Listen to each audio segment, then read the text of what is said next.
News 18 বাংলায় স্বাগত। আপনাদের সঙ্গে রয়েছি আমি প্রিয়াঙ্কা। আরজি করে ডাক্তারি পড়ুয়াকে ধর্ষণ করে খুন, আর এই ধর্ষণ করে খুনের ঘটনায় গ্রেফতার সিভিক ভলেন্টিয়ার সঞ্জয় রায়। কিন্তু প্রত্যেকের মনের মধ্যে একটাই প্রশ্ন, যে এই ঘটনায় কি শুধুমাত্র সঞ্জয় রায় জড়িত, নাকি এর পিছনে আরো কেউ রয়েছে? এই একই প্রশ্ন ভাবাচ্ছে তদন্তকারীদের। এবার তদন্তকারীরা পরিকল্পনা করেছে ডিএনএ টেস্ট করবে, অর্থাৎ ডিএনএ টেস্টের পরিকল্পনা তদন্তকারীদের। বেশ কিছু বিষয় কিন্তু গুরুত্বভাবে দেখা হচ্ছে। অমিত রয়েছে, আরো বিস্তারিত জানাবে।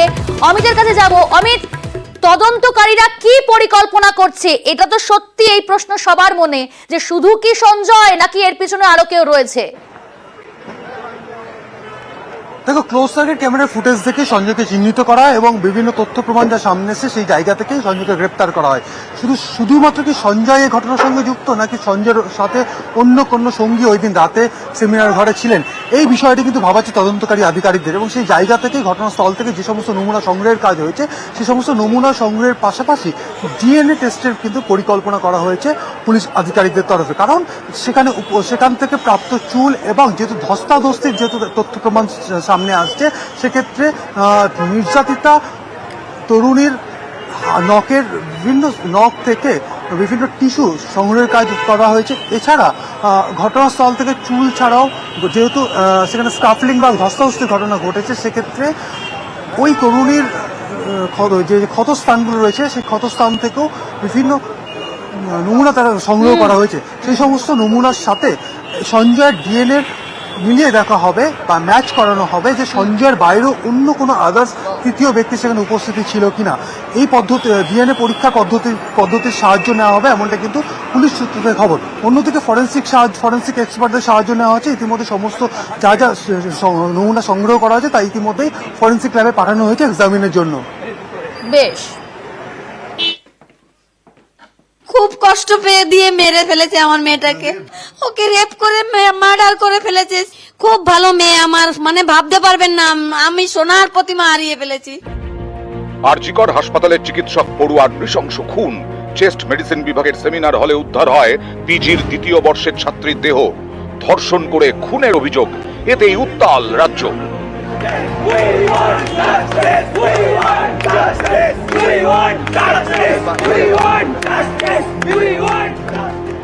শুক্রবার রাতেই একজনকে গ্রেফতার করে পুলিশ। শনিবার কলকাতার পুলিশ কমিশনার বিনীত গোয়েল জানালেন, ধর্ষণ ও খুনের মামলা রুজু করেছে পুলিশ। যৌন নির্যাতনের প্রমাণ মিলেছে। The case has been started both under rape and murder. Sexual assault, there are signs of sexual assault as far as this is concerned. পুলিশের প্রাথমিক রিপোর্টেও চিকিৎসক তরুণীর দেহে প্রায় 10টি আঘাতের উল্লেখ ছিল। তাতে এও বলা হয়, দু চোখ ও মুখ থেকে রক্ত বেরোয়। যৌনাঙ্গেও মিলেছে রক্তের দাগ। অর্ধনগ্ন অবস্থায় মেলে চিকিৎসক তরুণীর দেহ। রাগ ও প্রতিহিংসা থেকে খুন করে থাকতে পারে, ইনকোয়েস্ট রিপোর্টে দাবি করে পুলিশ। দেহের কলার বোনের কাছে ডান দিকে হাড়ের একটা অংশ ভাঙা মেলে।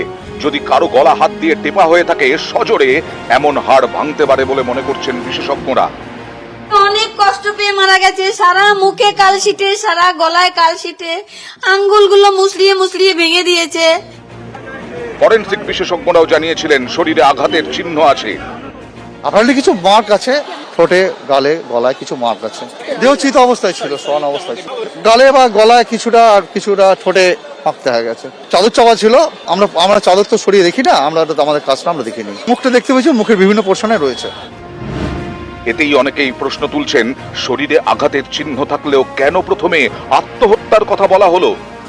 আমাদের তো গাড়িতে বলল, আপনারা তাড়াতাড়ি আসুন, আপনার মেয়ে সুইসাইড করেছে। আমি তখন বলছি, না, আমার মেয়ে এরকম হতেই পারে না। একজনকে গ্রেফতার করা হয়েছে, রুজু হয়েছে ধর্ষণ ও খুনের মামলা। পুলিশ বলছে যৌন নির্যাতনের প্রমাণও মিলেছে। এতেই অনেকের এও প্রশ্ন, যৌন নির্যাতন কি একজনই করেছে, নাকি ধৃত সঞ্জয় রায়ের সঙ্গে আরো অনেকে হাজির ছিল সেমিনার হলে? মাল্টিপল অ্যাকিউজ কি আছে? এটা আমরা দেখো, it is just the beginning of the investigation. এখন আমি জাস্ট আপনাকে ইনভেস্টিগেশন একদিনে কনক্লুড হয়ে গেছে এই জিনিসটা আমি বলতে পারছি। নিউজ 18 বাংলা।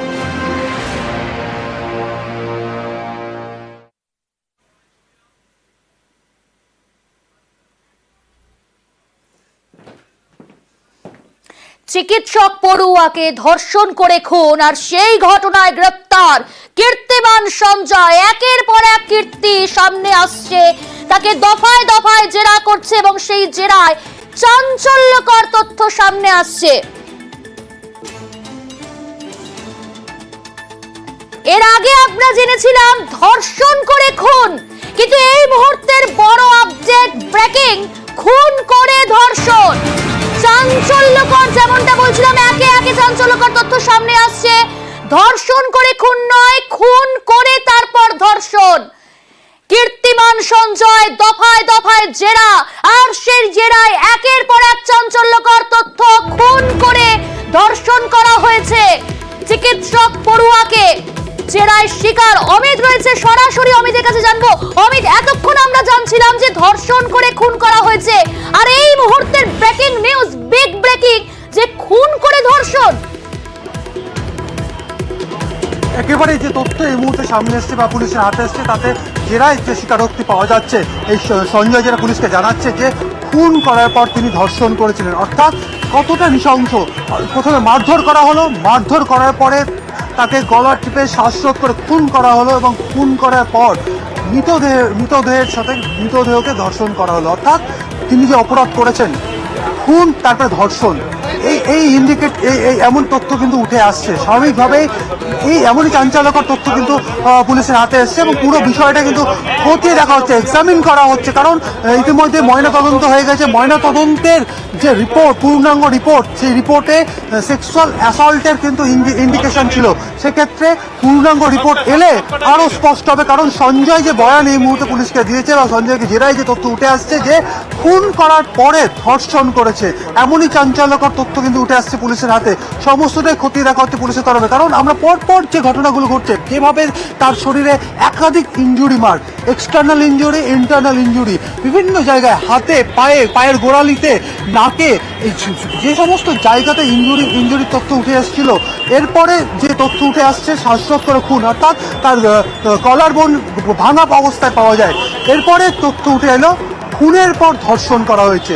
স্বাভাবিকভাবে এই তথ্য কিন্তু রীতিমতো অবাক করছে তদন্তকারী অফিসারদের। কারণ এই যে তার ঔদ্ধত্য, তিনি জেরা টেবিলে বসে, এই জায়গাটাই আসবো তোমার কাছে অমিত, এই জায়গাতেই ফিরবো তোমার কাছে।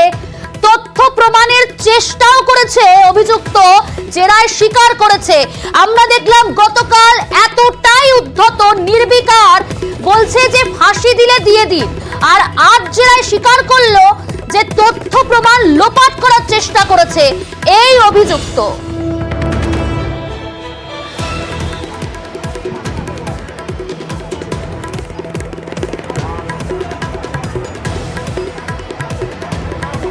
অমিত, শোনা যাচ্ছে? একেবারে তথ্য প্রমাণ লোপাটেরও কিন্তু অভিযোগ আসছে এই অভিযুক্তর বিরুদ্ধে। ঘটনার পর, অর্থাৎ মারধর করা, খুন করা, ধর্ষণ করা, এবং সেখান থেকে বেরিয়ে এসে তার শরীরে, তার পরনে যে টি শার্ট এবং বারমুডা এবং যে জুতো ছিল, তাতে রক্ত ছিটিয়ে পড়ে। সেই রক্তের দাগ ধুয়ে ফেলা হয় টি শার্ট এবং বারমুডা এবং জুতো থেকে। এই তথ্য কিন্তু এই মুহূর্তে পুলিশের হাতে এসছে। ইতিমধ্যেই তার পরনে থাকা টি শার্ট, বারমুডা এবং তিনি যে জুতো পরেছিলেন, সমস্তটা কিন্তু বাজেয়াপ্ত করা হয়েছে, সমস্তটা কিন্তু ফরেন্সিক পরীক্ষা করা হবে। তবে যে তথ্য উঠে আসছে যে ঘটনা ঘটানোর পরে তিনি যখন আরজিকর এমার্জেন্সি বিভাগের ওপর থেকে নিচে নেমে আসেন, তারপরে তথ্য প্রমাণ লোপাটের জন্য তার পরনে থাকা টি শার্ট, বারমুডা এবং জুতো ধুয়ে ফেলে। স্বাভাবিক এই জায়গা থেকেই আবারও অভিযুক্তের দিকেই কিন্তু আঙুল উঠছে সরাসরি, যে তথ্য প্রমাণ লোপাটেরও কিন্তু চেষ্টা করছে। কারণ সে যখন বুঝতে পারছে যে মারধর করা হয়, খুন করা হয়, খুনের পর ধর্ষণ করা হয়, এবং এই যে পুরো যে কর্মকাণ্ড, যে অপরাধ তিনি সংগঠিত করেছেন, যে অপরাধ তিনি করেছেন, তার ফলে সেখানে যে ব্লাড স্টেন বা রক্তের ছিটে ফোটা যে পড়েছে, কারণ আশেপাশে ব্লাড স্টেন পাওয়া গিয়েছিল এবং তার গায়েও রক্ত ছিটিয়ে পড়ে, সেই সমস্ত রক্ত তার টি শার্টে বা বারমুডাতে বা জুতোতে পড়েছিল, সমস্ত কিছু ধুয়ে ফেলা হয় তথ্য প্রমাণ লোপাটের জন্য। বেশ, একের পর এক চাঞ্চল্যকর তথ্য সামনে আসছে।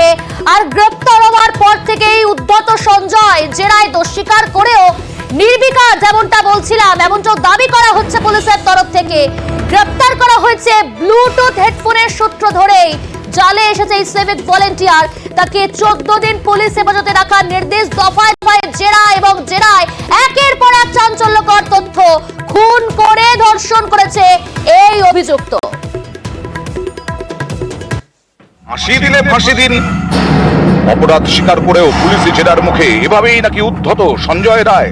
আরজি করের ঘটনায় শুক্রবার রাতে এই সঞ্জয়কে হাসপাতাল চত্বর থেকে গ্রেফতার করে পুলিশ। আমরা আর কিচ্ছু চাই না, কিচ্ছু না, শুধু যেন যে করেছে তার যেন চরম থেকে চরমতর শাস্তি হয়। ভবানীপুর এলাকার শম্ভুনাথ পণ্ডিত স্ট্রিটের বাসিন্দা সঞ্জয় কলকাতা পুলিশের সিভিক ভলান্টিয়ার। যদিও ধৃতের পেশা নিয়ে সাংবাদিকদের প্রশ্ন এদিন এড়িয়ে যান কলকাতার পুলিশ কমিশনার। Official source বলছে যে accused civic volunteer. For us, he is a criminal of the highest order. Whatever he may be, he is a criminal. Such a heinous crime he is committed, and he is a criminal of the highest order, which deserves the highest form of punishment. Seminar হলে CC camera না থাকলেও আশপাশের CC ক্যামেরার footage খতিয়ে দেখতে শুরু করে police. Chest medicine word সংলগ্ন দুটি সিসি ক্যামেরার ফুটেজ হাতে আসে পুলিশের। একটি ক্যামেরায় ফুটেজে সঞ্জয়কে চেস্ট মেডিসিন ওয়ার্ডের দিকে যেতে দেখা যায়, অন্য একটি ক্যামেরায় আরো 3 জনকে ঢুকতে দেখা যায়। সঞ্জয় সহ 4 জনকেই জিজ্ঞাসাবাদ শুরু করে পুলিশ। পুলিশের দাবি, সঞ্জয়ের বক্তব্যে অসঙ্গতি মেলে। পুলিশ জানতে পারে বাকি 3 জনের আত্মীয় ভর্তি ছিলেন হাসপাতালে, রোগীর প্রয়োজনেই তাদেরকে সেই সময় ডেকে পাঠানো হয়। সঞ্জয়কে ক্রমাগত জিজ্ঞাসাবাদ করে যায় পুলিশ। সিসি ক্যামেরায় পুলিশ দেখতে পায় ভোর 4টের আশেপাশে ঢোকে সঞ্জয়। 4:40 নাগাদ সে বেরিয়ে যায়। ঢোকার সময় সঞ্জয়ের গলায় মোবাইলের ব্লুটুথ হেডফোন ঝুলছিল, কিন্তু বেরোনোর সময় হেডফোন ছিল না। এদিকে ঘটনাস্থল থেকে একটি হেডফোন পায় পুলিশ। সেই হেডফোন অন করতেই সঞ্জয়ের মোবাইলের সঙ্গে পেয়ার হয়ে যায়। এরপরেই সঞ্জয় রায়কে গ্রেফতার করে পুলিশ। আমরা একজনকে অ্যারেস্ট করেছি এবং নানা রকম এভিডেন্স ওখান থেকে কালেক্ট করেছি ওদের এগেনস্টে। সিসিটিভি এভিডেন্স, যে সময় ওকে ওখানে ঘুরতে দেখা গেছে এবং যে পিওতে কিছু কিছু আমরা জিনিসগুলো পেয়েছি, কনক্লুড করেছি দ্যাট, অ্যান্ড দেন ইন্ট্রোগেশনও হয়েছে। We have interrogated several witnesses, doctors and others, and in total putting this all together we have concluded that there is a very very strong complicity as far as the accused is concerned. হাসপাতালে নাকি অবাধ যাতায়াত ছিল ধৃত সঞ্জয়ের। অভিযোগ, টাকা নিয়ে রোগী ভর্তি করাতো সঞ্জয়। পুলিশ জানতে পেরেছে মত্ত অবস্থায় বৃহস্পতিবার রাতে হাসপাতালের ভেতরে ঢোকে সঞ্জয়। 30 থেকে 35 মিনিট ছিল, বেরিয়ে আবার মদ্যপান করে সে। এর আগেও সঞ্জয় হাসপাতাল চত্বরে মদ খেত বলে অভিযোগ। 3-4 জন মিলে নাকি হাসপাতাল চত্বরেই বসাতো মদের আসর। কেপ মেরে হাসপাতালের যেখানে সেখানে ঘুরে বেড়াতো সে। ধৃতের মোবাইল ফোন থেকে অনেক পর্ন ভিডিও মিলেছে বলে পুলিশ সূত্রে দাবি। পরিবারের আবার দাবি, কিছুদিন আগেই সঞ্জয়ের স্ত্রী ক্যান্সারে মারা যান। তার মা নাকি জানতেন ছেলে কলকাতা পুলিশে চাকরি করে। আপনার ছেলে কি কলকাতা পুলিশে সিভিক ভলেন্টিয়ার ছিল, এরকম কিছু শুনেছিলেন আপনি? একটা দেশ দেখলাম যেটা পড়ে যেত, আসতো কাজতো, এইটুকুনি। আর কি বলবো, কোন দেশ কখনো কলকাতা পুলিশে চাকরি করতো, আমি এইটুকুনি শুনেছি। প্রতিবেশীদের দাবি, কলকাতা আর্মড পুলিশের 4th ব্যাটালিয়নে চাকরি করত বলে এলাকায় বলে বেড়াতো সঞ্জয়। পরে প্রতিবেশীরা জানতে পারেন সঞ্জয় আসলে সিভিক ভলান্টিয়ার। এলাকায় সব সময় টি শার্টের সঙ্গে জংলা প্যান্ট এবং বুট পরে ঘুরতো। কেউ জিজ্ঞেস করলে বলতো সিভিল ড্রেসে ডিউটি করছে। 5টা বিয়ে করেছিল বলেও দাবি সঞ্জয়ের প্রতিবেশীর। ভালো ছেলে ছিল না, 5টা বিয়ে করেছে, মদ পথ খেত, বাইরে করতো। সে সেখানে কবে দেখেছে? আমি 2 বছর দেখিনি। এখানেই শেষ নয়, সঞ্জয়ের বিরুদ্ধে একের পর এক অভিযোগ তুলছে প্রতিবেশীরা। তাদের দাবি, পুলিশে চাকরি দেওয়ার নামে টাকা হাতিয়েছে সঞ্জয়। টাকার বিনিময়ে পৈতৃক ভিটে লিখে দেওয়ার নামেও প্রতারণা করেছে। পাওনাদারের তাগাদায় নাকি খুব বেশি বাড়িতেই ফিরতো না।